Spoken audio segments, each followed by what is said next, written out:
And I was supposed to be giving him a scripture reading for each service, and hopefully we can expand this, especially as we continue to do our men's leadership classes. And we have young people coming up and interested in studying and learning more about becoming a Christian, but hopefully we'll be able to start doing that more often, and that is my fault. I thought about that this morning, and I asked Hannah about it and just realized, you know what, I just stopped passing that along. And so hopefully we'll have that picking back up here soon.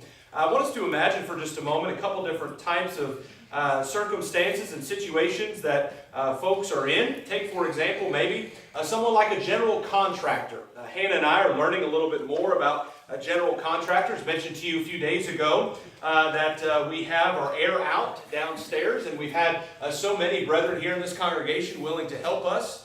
Mentioned a few days ago that Lorinda came and stopped by, and now our home sounds like an airport because we have fans blowing on the bottom floor. And then we had Hank and Diane and Amy come over, and they helped install literally like a window unit in our house. And so Hannah and the children are kind of almost like rustling up by a warm fire, but instead it's a cool air conditioning by the window so that they can keep cool. And we're learning as we try to figure out what the core issue is, what the root cause is, more and more about really the construction of the home and about a general contractor and all these different responsibilities and hats that a general contractor has to wear, has to understand different types of systems within the home, has to understand the various standardization and requirements in order to build a home according to code, has to have relationships with all different types of subcontractors that then have to come in and figure out what needs to be done in order to construct the home. Certainly, those multiple hats makes it difficult for a general contractor who's really just trying to build a house. Take another example, maybe someone like a teacher. A teacher has so many various responsibilities. A teacher needs to make sure that he or she is responsible to maybe a department head, someone that is trying to dictate what needs to be done within that department. Make sure that the responsibilities are being kept up maybe for that grade specifically, for of course the principal. Then of course you have the children and all their wants and all their issues and challenges. And then of course you have the parents and what they want out of the deal.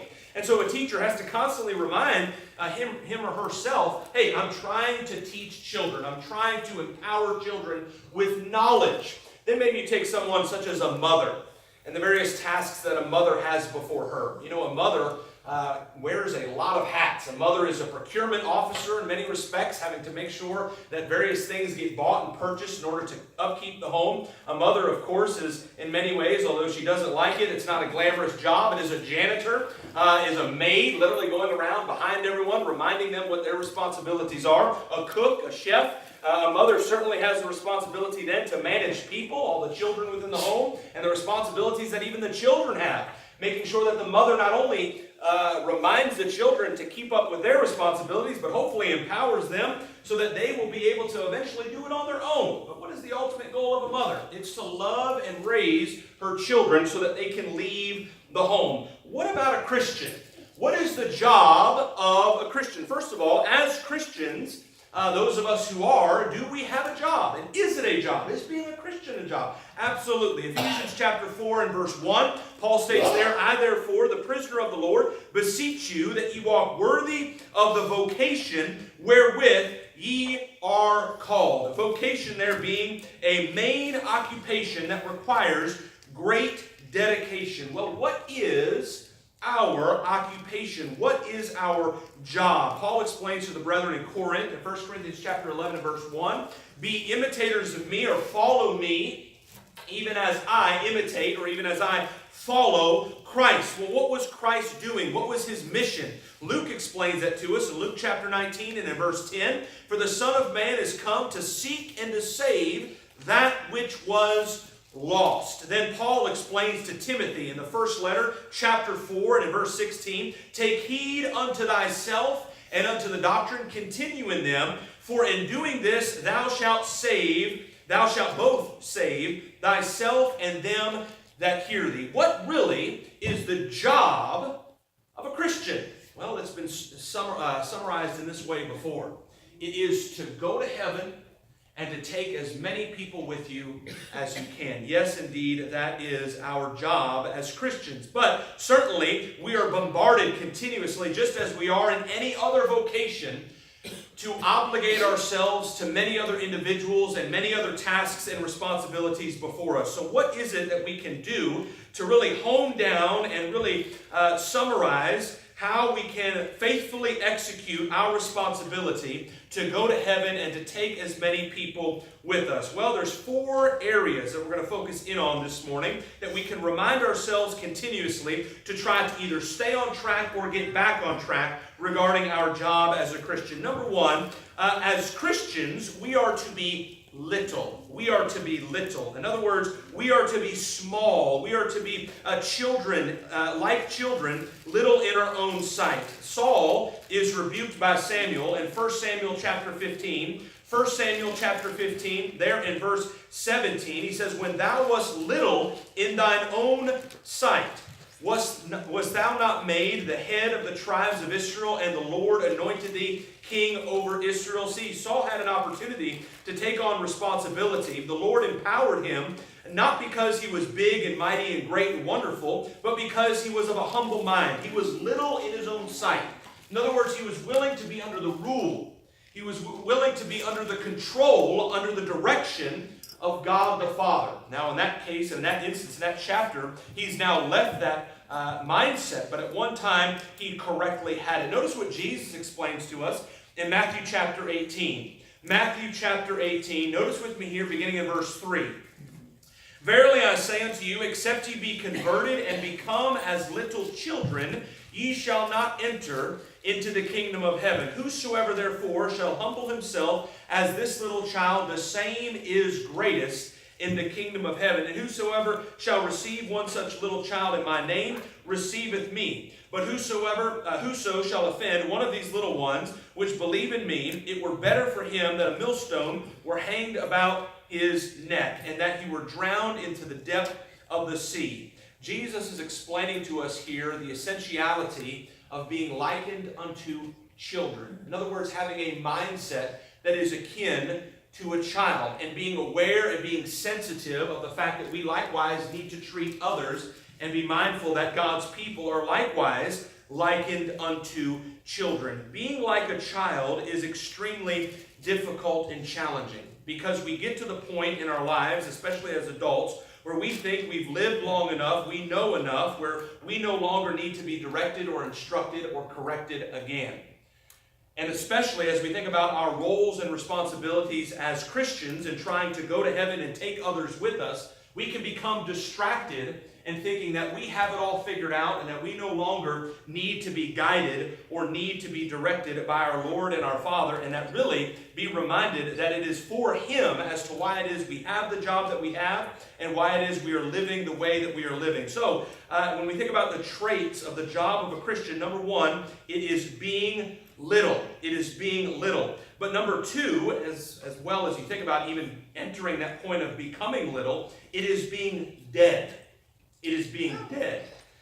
Yes, as Christians, we are dead. That is, metaphorically speaking, we have died to ourselves. Notice what Paul explains to the brethren in Colossians chapter 3. Colossians chapter 3 and verse 3 he says, "For ye are dead, and your life is hid with Christ in God." Verse 4, "When Christ, who is our life, shall appear, then shall ye also appear with him in glory." Well, in order for us to even enter this state of deadness, in order for us to even be willing to give up our own selves, we first have to have that mindset of a child. But when we have that mindset of a child and we're willing to then give up our own selves, it is at that opportunity when we enter a point where we say, you know what, enough of me and what I want to do and how I want to live. It's now time to focus in on the Lord and what He expects of me, and whatever it takes, whatever I have to go through in order to get to heaven, I will endure it, and I will go through it. I will overcome it, because I am a child of God, and I have died to myself. I am no longer living this life seeking to get out of it what I can for me, but I am now living this life seeking to give it to God. I am now a sacrifice. as we are required to be. Jesus explains to us in chapter 9 of Luke in verse 23, "If any man will come after me, let him deny himself and take up his cross daily and follow me." Paul likewise explains by inspiration to the brethren in Rome in chapter 12, there in verse 1, "I beseech you therefore, brethren, by the mercies of God, that ye present your bodies a living sacrifice, holy, acceptable unto God, which is your reasonable service." Folks, if we're going to heaven, and we're trying to take as many people with us as we can, we cannot do that unless we are willing to humble ourselves and put ourselves under the direction of God, belittle, and die to ourselves, no longer thinking that we can dictate and choose and seek to reap from this life what we want, but rather how can we give it to the glory and to the praise of God. When we think about the job of a Christian, the job of a Christian is to go to heaven and to take as many with us as we possibly can. In order to do that, we have to be little, we have to be sacrificial. But folks, we also have to fight. We have to fight. Paul explains in 2 Timothy chapter 4, when he is writing Timothy, probably his last letter, the last one certainly that we have of his inspired pen. In chapter 4, we see there in verse 8. Verse 8, he says, "Henceforth there is laid up for me a crown of righteousness." Why, Paul? Why do you have a crown of righteousness? Well, because he made it his mission to go to heaven. And he made it his mission to take as many others with him as he possibly could. Well, what did you do and get there, Paul? How is it now that you are in a position where you are going to inherit heaven? Notice verse 7. "I have fought a good fight. I have finished my course. I have kept the faith." Paul viewed his job as a Christian as one that required fighting. And he would explain this to Timothy throughout their correspondence. Look with me in the 2nd chapter of this same letter in verse 3. Notice what he writes there to Timothy. "Thou therefore endure hardness as a good soldier of Jesus Christ. No man that warreth entangle himself with the affairs of this life, that he may please him who hath chosen him to be a soldier." See, Timothy certainly would be tempted, just as Paul was throughout his life and throughout his journeys, to be obligated and to give in to the concerns and to the affairs of this life. Just think about how many different contexts and instances we have of Paul appearing before various councils, judges, government officials, who certainly were trying to sway Paul to do things the way that they wanted things to be done, so that they could avoid the catastrophe and the chaos that was ultimately being created because of Paul and his work in the gospel. Certainly it was going to be tempting for Timothy to, in his efforts to go out and preach and further the gospel, to then begin to compromise and to give in where he could, and allow himself to become entangled with the affairs of this life rather than honing in on ultimately his main mission and focus, which was heaven above. And so here, Timothy is being encouraged and being emboldened by Paul to endure the hardness as a soldier, to fight in the kingdom of Christ. We, as God's people, as employees, serving in the occupation of God's army, need constant application of armor. Folks, you can't fight without armor. It's not possible to fight in a battle, to go to war, without being properly equipped and without having the weapons that will aid you in overcoming your enemy. It can't be done. And so when we think about our job going to heaven, folks, that doesn't just mean I'm going to say once that I want to go to heaven. It doesn't just mean that I'm going to casually or haphazardly contemplate heaven. But it means on a daily, on a continual, on an ongoing and aggressive basis, I am trying to properly equip myself with what I need in order to go into battle and to fight. Paul explains to the brethren in Ephesus in the 6th chapter of the book of Ephesians what this armor consists of. This armor is going to aid them in their efforts to fight for the Lord, and certainly it aided Paul. Notice what he writes here, beginning in verse 10. Finally, my brethren, be strong in the Lord and in the power of his might. Put on the whole armor of God, that ye may be able to stand against the wiles of the devil. For we wrestle not against flesh and blood, but against principalities, against powers, against the rulers of the darkness of this world, against spiritual wickedness in high places. Wherefore, take unto you the whole armor of God, that ye may be able to withstand in the evil day, and having done all to stand, stand therefore, having your loins girt about with truth, and having on the breastplate of righteousness, and your feet shod with the preparation of the gospel of peace. Above all, taking the shield of faith, wherewith ye shall be able to quench all the fiery darts of the wicked, and take the helmet of salvation and the sword of the Spirit, which is the word of God, praying always with all prayer and supplication in the Spirit, and watching thereunto with all perseverance and supplication for all saints, and for me, that utterance may be given unto me, that I may open my mouth boldly to make known the mystery of the gospel, for which I am an ambassador in bonds, that therein I may speak boldly as I ought to speak. Now, folks, what is Paul expecting these brethren in Ephesus to engage in? He's expecting them to engage in warfare, in fighting. What kind of fighting? Physical fighting? Are they supposed to be going and trying to ruffle up the feathers of individuals and citizens within the local community to try to engage in a physical fight with them? Now, certainly there are certain religious belief systems that have encouraged and do encourage this. You have, for example, the Crusades. What took place during the Crusades? You had the Catholic Church denomination trying to go throughout the known world and spread, quote, Christianity by doing what? Fighting physically with swords, with physical shields, physical helmets, in order to, quote, further Christianity. Is that the kind of fighting that Paul is talking about here? Absolutely not. He's actually saying that that is not how we are fighting. You have folks of the Muslim religion who believe themselves in being faithful to God, should be blowing themselves up and engaging in physical warfare, slitting the throats of Christians, Jews, and others who do not submit themselves unto Muhammad. What is that? That's physical fighting. What kind of fighting are we engaging in here?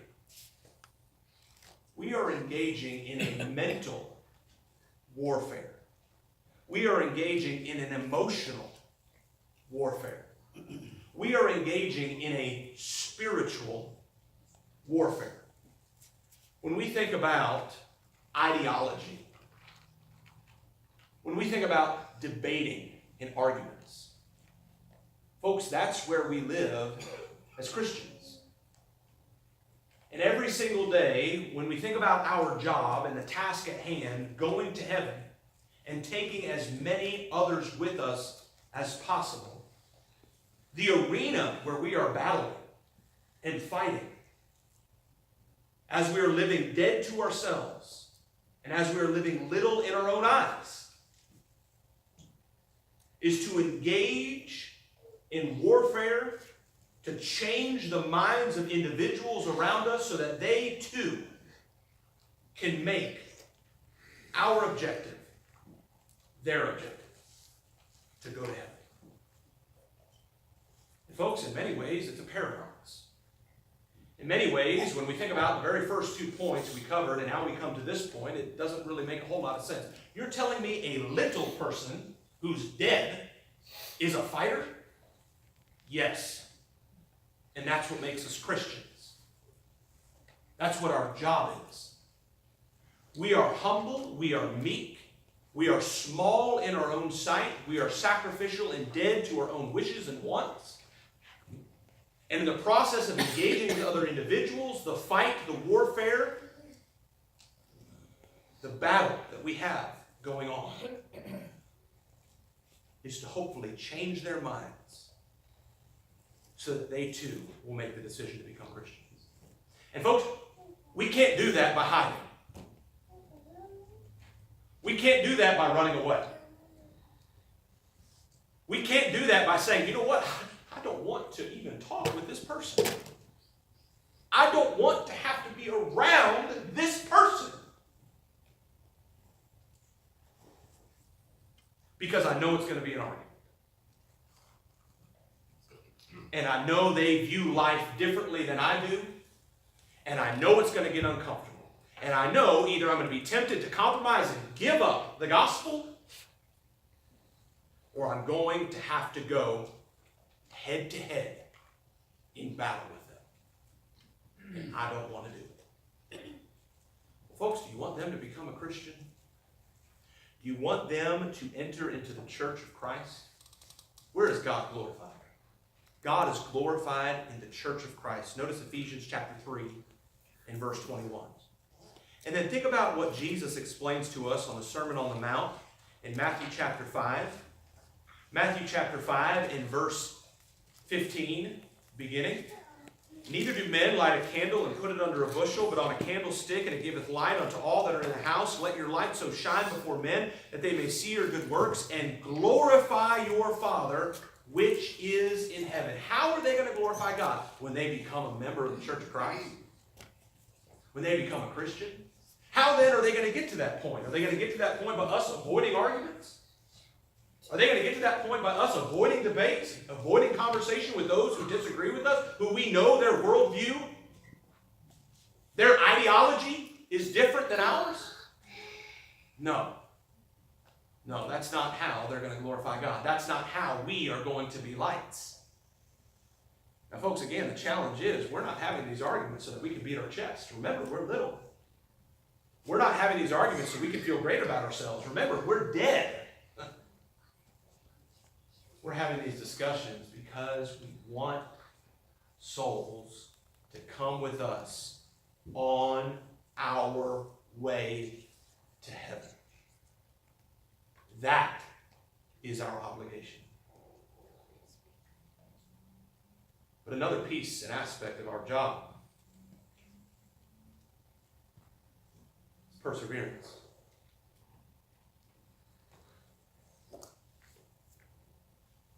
I have a great amount of respect for our military and our soldiers. Tremendous. We're going to celebrate July 4th, just a few days, Wednesday, this week. We're going to remember this country, its independence, how it was built, formed, the sacrifices that it took to make it possible so that we could be here this morning worshiping God. And you know, the difficult thing for soldiers is, of course, engaging in battle. Many soldiers engage in battle for a certain period of time, and then, guess what? Their duty is complete.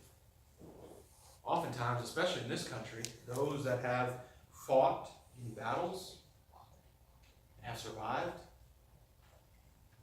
go on to retire from the military, usually go off to buy property somewhere, maybe 50 acres or so out in the middle of nowhere, and live in physical peace for the rest of their life, because you know what? They've paid their dues, they've fought the fight, and they're done. They're not going to fight anymore. But you know, there's something different about a Christian in our job. Because on our way to heaven and bringing as many others with us as we possibly can, folks, we're not going to just engage in one fight. We're not going to just engage in a period of fights for a certain period of time. We're going to be engaging in fights, battling, debating, arguing, persuading, influencing our whole entire life. And so therefore, to maintain focus on our job, our one job, we have to persevere. We have to keep going. we have to keep fighting. When we're in the midst of one fight, we might be thinking to ourselves, I can't wait till this one's over, and then I'm taking a break, and I don't want to engage with anybody for a very long time because this is just so hard and frustrating. You might as well not think that. Because another battle is just around the corner, or that battle may go on for a very long time until that person either quits or finally makes a decision to glorify God. Paul explains in 1 Corinthians chapter 9, beginning there in verse 24. It says, Know ye not that they which run in the race run all, but one receiveth the prize? So run that ye may obtain, and every man that striveth for the mastery is temperate in all things. Now they do it to obtain a corruptible crown, but we an incorruptible. I therefore so run, not as uncertainly, so fight I, not as one that beateth the air, but I keep under my body and bring it into subjection, lest that by any means, when I have preached to others, I myself should be a castaway. There's so many things that is really dealt with here. Paul is really focusing in on the fact that as he is running this race, he is at the same time looking not only to correct others, but focus in on his own life so that he doesn't just become oblivious to the way in which he's living and his own behavior. But as he's trying to bring others into the gospel, he's focusing in on himself, disciplining himself in this race. But he's also emphasizing the fact that our life as Christians, our job, folks, it's not a sprint. It's a marathon. Our rest, our solace, our peace, our break from battle is not on this earth. It is in heaven. And if we want to go to heaven and take others with us, that means we're going to persevere in our continuing effort to battle. As we have sacrificed and sacrificed ourselves, living as little children for our Father in heaven. Are you a child of God this morning? Have you become a Christian? Are you interested in going to heaven?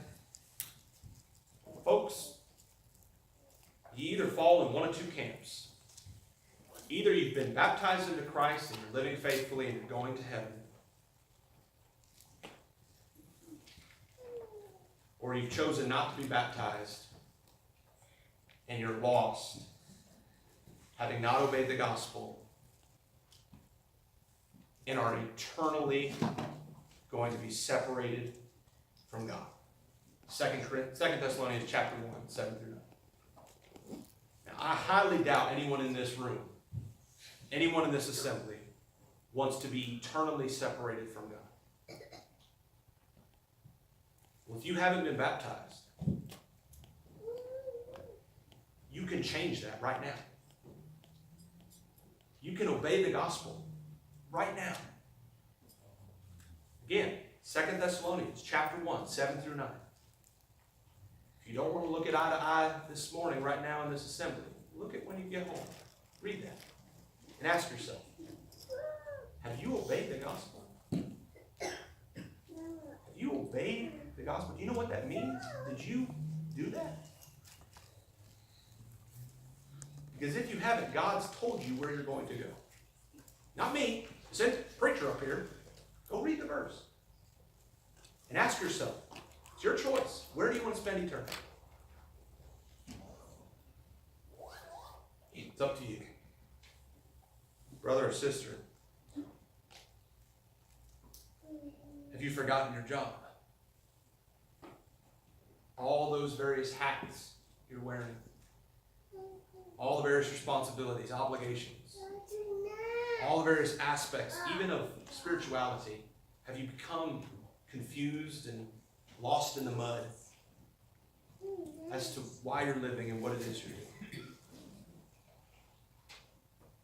If so, and you need prayers, you need to come on home. We're here for you. If you have any spiritual need, please come forward as all together we stand.